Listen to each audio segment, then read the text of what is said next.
So I was one of the lucky 5,000 to be selected to participate in the DayZ closed preview, and honestly so far I'm pretty impressed with it. I bought DayZ standalone all the way back in 2013 when it launched, and back then DayZ was in a pretty rough state. But playing DayZ on Xbox has been quite fun so far, and many of the issues that plagued the original release have been ironed out.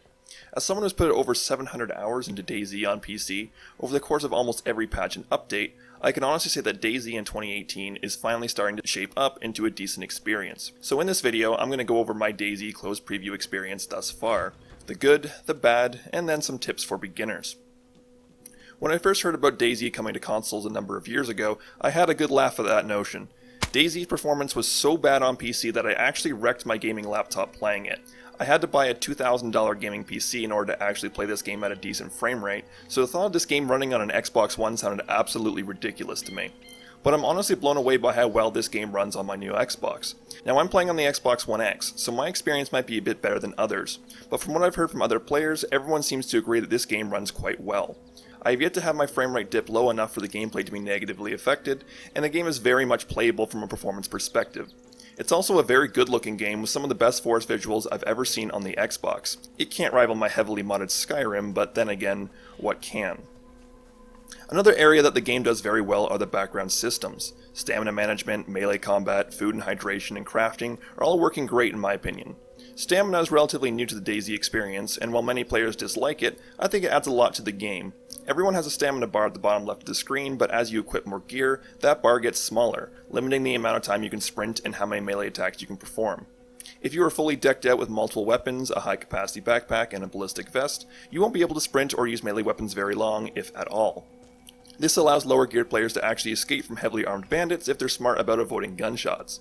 Melee combat has also been drastically improved over DayZ's original system.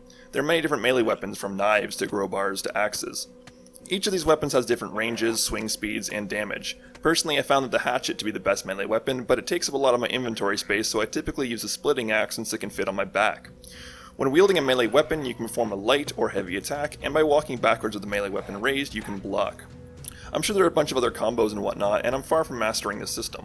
There's actually quite a bit of depth to the new melee system, which is a massive improvement over the originals, where you would run in circles and spam the attack button. The new food and hydration system is also a welcome change in my opinion. As you use your stamina, you become more hungry and thirsty, so while food and water are fairly easy to find, you'll burn through it pretty quickly, forcing you to loot towns more often for your next can of beans. I actually died of dehydration because I saw some players at the Northwest Airfield, and while I was cautiously moving carefully through the base, I took too long and ran out of water.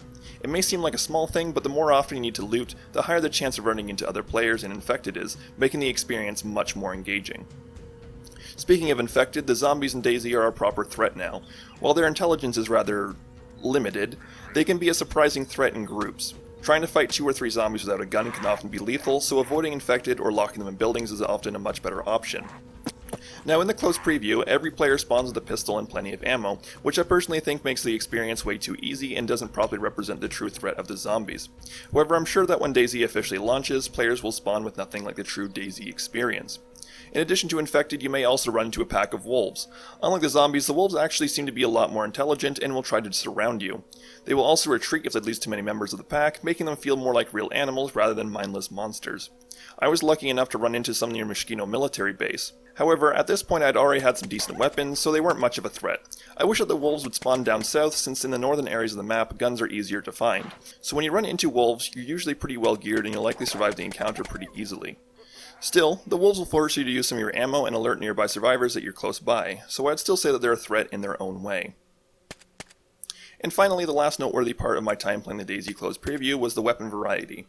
Now in comparison to DayZ's 0.62 stable branch, the weapon variety has actually been reduced. In fact, many of my favorite weapons like the Steyr AUG, Mosin, and 357 Magnum weren't even in the console preview.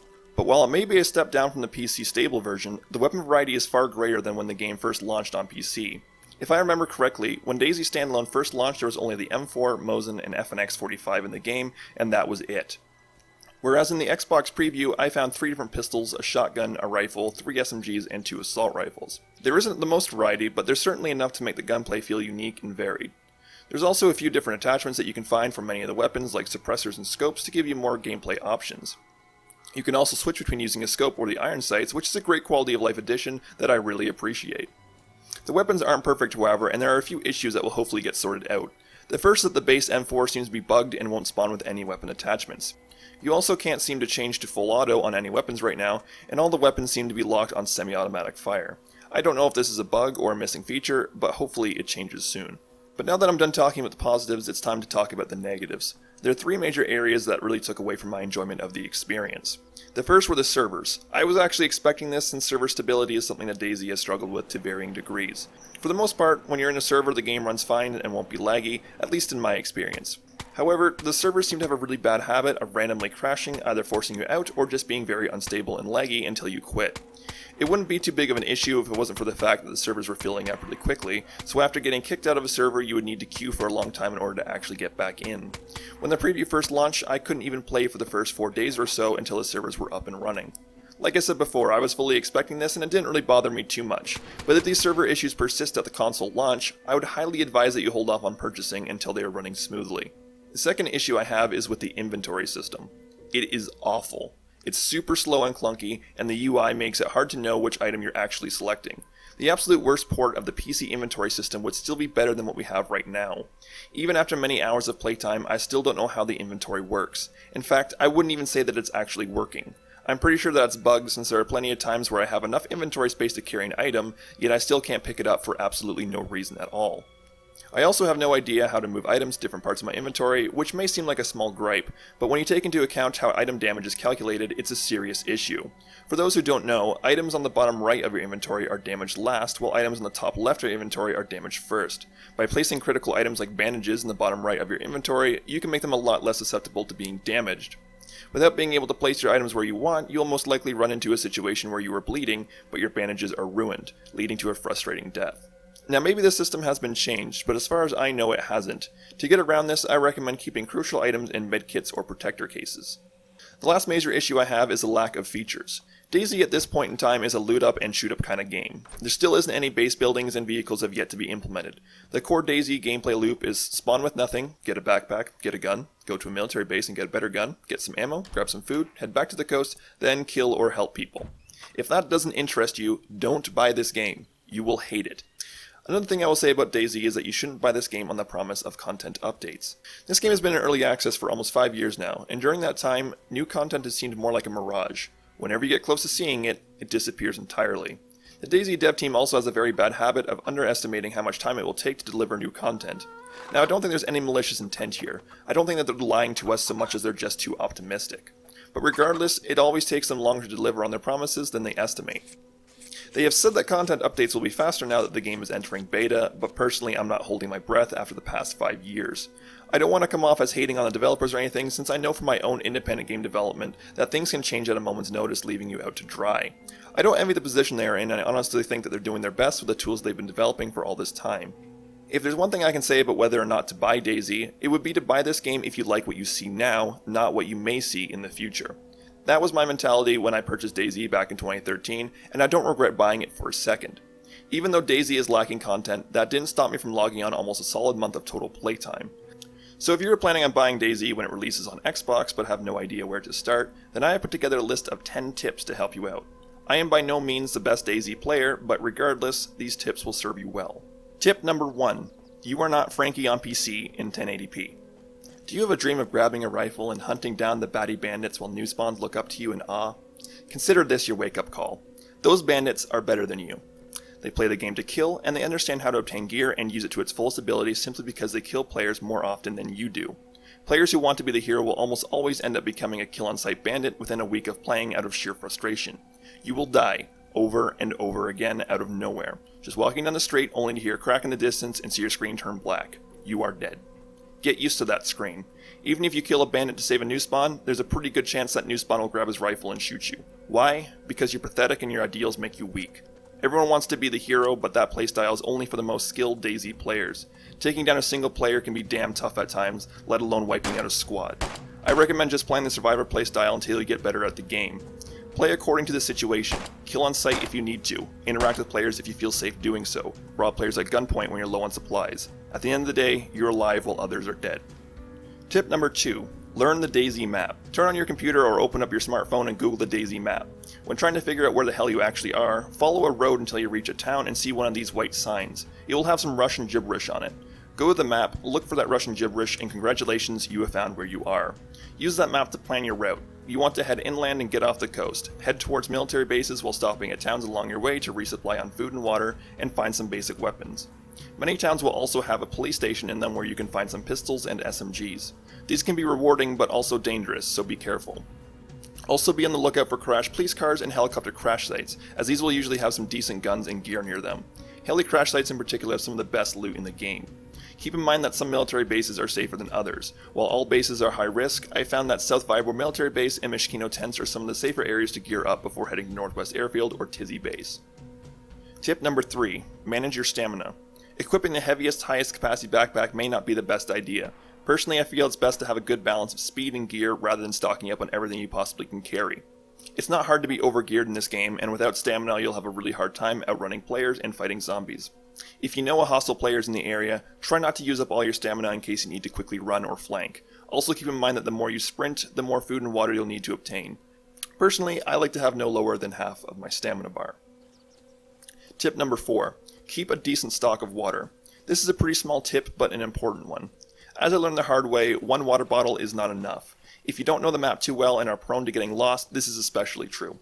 In the closed preview, you can't fill your water bottles at streams. I don't know if this is a glitch or a feature, but either way, if this is the same in the release version, you'll need to be extra careful. Most towns have a well in them where you can refill, so be on the lookout for those. But keep in mind that players know that wells are a hotspot and may set up to ambush you while your guard is down. Tip number 5. Understand player gear states. For the most part, I would say that players usually fit into 3 different gear states: new spawn, semi-geared, and fully geared. New spawns typically don't have anything of value and can be easily identified with the lack of a backpack. They aren't too much of a threat but can be fairly aggressive since they have nothing to lose and everything to gain. If you have more gear than them, try to keep your distance, kill them, or establish contact. And if a new spawn is slowly creeping towards you, don't kid yourself. They're trying to kill you. Next up is semi-geared. These players are usually wearing a mid-capacity backpack and bright-colored clothing with extra inventory space. Their priorities are usually to acquire more gear, be it guns, food, or medical supplies. They most likely won't be wearing any vest and may seem a bit skittish. Semi-geared players have enough loot to make their lives valuable, but not enough loot to feel confident killing players. They may try to attack you if you have less gear than they do, seeing you as an easy target. Generally, I would say that most semi-geared players are a bit less aggressive and will usually only try to attack you if they have a great position or defending themselves. I find semi-geared players are some of the most interesting encounters in the game since they can go many different ways. Trading, robbing, killing, chasing, and teaming up with them can be great fun. If you want to make contact with a semi-geared player, try to talk with a friendly voice and relaxing attitude. Generally, there is more reason for these players to have a conversation in order to do some trading and find out where you're going so that you don't kill each other at the next military base. Lastly, there are fully geared players. Don't expect much in terms of conversation with these guys. In fact, for the most part, you probably won't actually see them until they either shoot or make contact. Their main priority is to keep their gear, easily done by killing everything they see. Usually, fully geared players are looking for something to do since there is little or nothing of value left to loot. While some fully geared players choose interaction over killing on sight, don't expect that to be the case. If you don't have good enough gear to take them on, either avoid them or set an ambush. You most likely won't stand a chance in a direct fight when you're firing a chambered Makarov at a player with a fully automatic scoped AKM with a 75 round drum mag. You can still have some decent interaction with fully geared players, but usually only if they talk to you first. They'll most likely disarm you for their own safety until they can establish trust with you and return your weapon. They may be up for a bit of trading if they're low on food, so if a fully geared player talks to you, I recommend talking back rather than trying to run or fight. These are signs of aggression that will promptly get you killed. Don't give them attitude or get offended when they take your gun. You should just be grateful that they aren't shooting you from 300 meters away for target practice. Fully geared players will generally be outfitted in camouflage or hunting clothes, a mid to high capacity vest, and a high capacity camouflage or black backpack. However, their weapon is usually the easiest way to identify these players, as they'll usually have an assault rifle, scope sniper rifle, or fully decked out suppressed pistols or SMGs. Tip number 6. Play with a microphone. I'll be honest here, if I talk to a player who doesn't have a mic, I will flat out kill them. Why? Well, because it's a clear indicator that you will play a certain way. With no way to interact with other players, the only way you can reasonably play the game is to kill everyone on sight or hide from them. In either case, players will find you boring and threatening. Honestly, you're doing yourself a disservice if you play this game without a microphone. The amount of options you have is severely limited, and the experience will be significantly less fun for everyone involved. If you don't have a mic, just play PUBG or Fortnite. Tip number 7. Learn the basics of melee combat. Spamming the attack button may work against a single zombie, but against actual players or multiple zombies, you'll die pretty quickly. When starting out, try to practice with various different melee weapons to find one that you like. try out their light and heavy attacks, and get used to the block function by walking backwards. It's not a skill set that was valuable in the closed preview since everyone spawned with a gun, but when the official release is available, I doubt that will be the case. Personally, I really like the hatchet and splitting axe. Tip number 8. Scan dangerous areas before entering and approach with caution. This will save your life more times than you can count. DayZ is a game that demands a bit of patience from you, and you need to respect this aspect of the game. Before entering a military base, try to find a hill where you can overwatch. Scan the area, looking and listening for signs of players. Dead zombies and gunshots are a dead giveaway. I would say that you should scan the area for at least a good 5 minutes before actually entering. When approaching, scan the rooftops and windows of buildings for players who may be peeking out of them. This also applies to places like police stations, where players will often wait inside for you to walk in. Always keep an ear out for the sound of footsteps, eating, drinking, or reloading. If you're listening to music, I would recommend turning it off until you're done looting the area. Tip number 9. Understand the danger levels of different locations and act accordingly. The further inland you move, the less likely you'll run into friendly players. Generally speaking, anything in the northwest quadrant of the map starting at Starry Sabor is a kill-on-sight territory where you shouldn't expect interaction. Towns on the way up north can be fairly dangerous as well, since these are areas that all types of players will pass through en route to their destinations. Be on guard in towns like Gorka, Novi Sabor, Starry Sabor, Staroy, Vybor, Severograd, Postashka, and Krasnostav. For obvious reasons, military bases are highly dangerous areas of the map that should be approached with caution. Helicopter crash sites may also have snipers overwatching the area, ready to pick you off if you try to loot it. In these areas, I would highly advise that you don't try to talk to other players. The time for making friends is over. Load your rifle and shoot to kill. Tip number 10. Trust no one. The most basic and obvious tip of all DayZ tips. Gauging a player's motives can be extremely difficult. They may be really nice to you for hours, but turn against you the second they have the chance to get your gear. Teaming up with players you don't know outside of the game is inherently risky. Many of them may be trying to stall or lead you to their friends. If you don't want to be rude to someone you've teamed up with, but you suspect they may want to kill you, try to sneak away while they're looting and head back the way you came.